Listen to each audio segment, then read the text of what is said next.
नमस्ते दोस्तों, जैसा कि हम जानते हैं पेट्रोल और डीजल के प्राइसेस जो है वो कंटिन्यूसली इंडिया में बढ़ते ही जा रहे हैं। पेट्रोल का प्राइस जो है वो काफ़ी जगहों पर 100 रुपये तक भी पहुंच गया है। उसके बाद में अब जो बात आई है वो ये आई है कि जो एलपीजी गैस है यानी कि जो रसोई गैस है उसकी भी जो प्राइसेस है वो पिछले 10 दिनों में 2 बार बढ़ चुकी है। तो इस वीडियो में आपको ये सभी डिटेल में देखने को मिलेगा। इस पर मैंने एक वीडियो बनाया था पेट्रोल के प्राइस पर, उसे अगर आपने नहीं देखा है तो उसे डिटेल में देखिए, जिस पर आपको ये समझेगा कि आखिर जो पेट्रोल का प्राइस है वो इंडिया में अगर 93 रुपये है, सीता के नेपाल में अगर 53 रुपये, तो रावण के लंका में वो 51 रुपये आखिर है क्यों, और इसके पीछे रीज़न क्या है, एक्साइज ड्यूटी क्यों बढ़ाई गई है, ये सभी डिटेल आपको इस वीडियो में मिल जाएंगी। चलिए अब देखते हैं जो रसोई गैस है उसके प्राइजेस आखिर कितने बढ़े हैं और कब से कब तक बढ़े हैं। तो 4 फरवरी को जो है वो 25 रुपये महंगा हुआ है घरेलू गैस यानी कि रसोई गैस, और 14 फरवरी यानी कि 10 दिन बाद ही जो है इसमें 50 रुपये की वृद्धि करी गई है। यानी करीबन 10 दिन के अंदर, यानी कि 4 फरवरी और 14 फरवरी, ये 10 दिन के अंदर 75 रुपये से जो है वो एलपीजी गैस की जो है कीमत जो है वो बढ़ गई है। उसके बाद में अगर हम बात करें इसके वजह से होगा क्या, तो जो अब वर्तमान में जो कीमत है वो कितनी हो गई है, तो वो हो गई है 769 रुपये। कौन से गैस की, तो जो 14.2 kg यानी कि करीबन 15 kg का जो एलपीजी सिलेंडर आता है उसकी प्राइस जो है वो 770 रुपये के करीब हो गई है दिल्ली में। अब अगर हम बात करें कि ये बात हो गई दिल्ली की, अगर हम अलग अलग सिटीज़ की बात करें तो अलग अलग सिटीज़ में जैसा कि प्राइजेस हम यहाँ पर देख सकते हैं, जनवरी 2021 से फरवरी 2021 में अगर न्यू दिल्ली की बात करें तो जो 694 रुपये थे वो अब हो गए 770 रुपये, यानी करीबन 75 रुपये का राइस जो है वो न्यू दिल्ली के इसमें देखा गया है। ऐसा ही हर सिटीज़ के प्राइजेस में जो है वो करीबन 70 से 75 रुपये का जो है वो राइस हुआ है फरवरी महीने में। लेकिन अगर हम बात करें कि जो ऑयल मिनिस्ट्री है उन्होंने इस पर क्या जस्टिफिकेशन दिया है, तो उन्होंने ये कहा है कि जो 144 रुपये सिलेंडर की कीमत में बढ़े हैं वो इसके वजह से बढ़े हैं क्योंकि जो इंटरनेशनल मार्केट है उस पर, उसके बेसिस पे जो है वो घरेलू गैस यानी कि जो रसोई गैस होता है उसकी प्राइस जो है वो डिस्क्राइब होती है। तो 26% राइज हुआ है जो प्राइजेस है घरेलू गैस के इंटरनेशनल मार्केट में उसमें।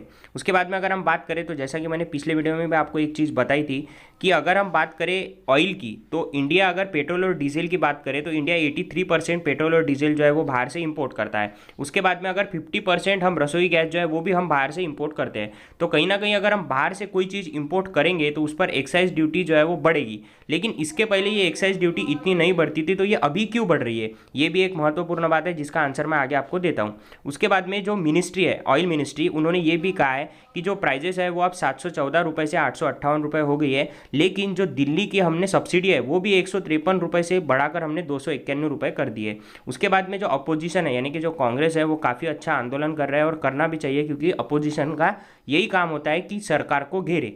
उसके बाद में अगर हम बात करें तो मैंने एक बजट पर वीडियो बनाया था जिसमें मैंने आपको डिटेल में बताया था कि सरकार के पास पैसा जो है वो आखिर आता कहाँ से है और सरकार जो है वो पैसा खर्च किस पर करती है। तो इसका कुछ ना कुछ लिंक है ये जो प्राइजेस बढ़ रहे हैं इस पर। अब ये कैसा लिंक है ये मैं बताने की आपको कोशिश करता हूँ।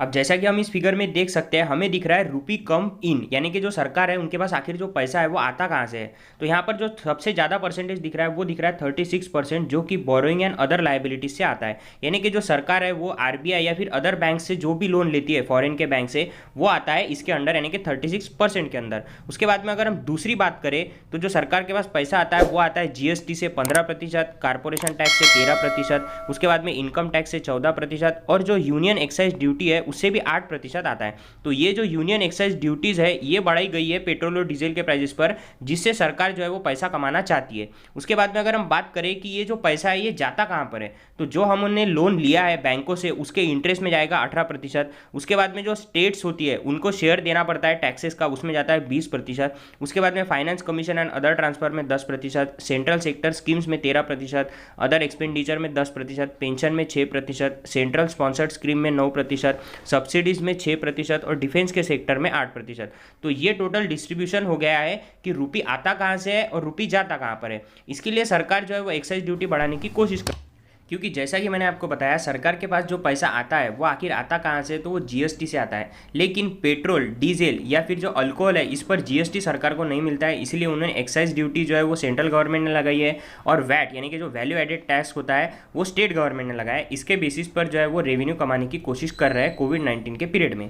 उसके बाद में अगर हम बात करें तो इसमें जो सबसे बड़ी जो ये हो रही है यानी कि इसकी तकलीफ किसे हो रही है, तो वो हो रही है आम आदमी को, क्योंकि आम आदमी जो है वो पहले ही कोविड-19 की वजह से लॉकडाउन है कई शहरों में, तो वो पैसे नहीं कमा पा रहे हैं, उसमें जो प्राइजेस है वो काफ़ी ज़्यादा बढ़ गए। तो इस पर कहीं ना कहीं जो है वो सोल्यूशन निकालना काफ़ी ज़्यादा ज़रूरी है।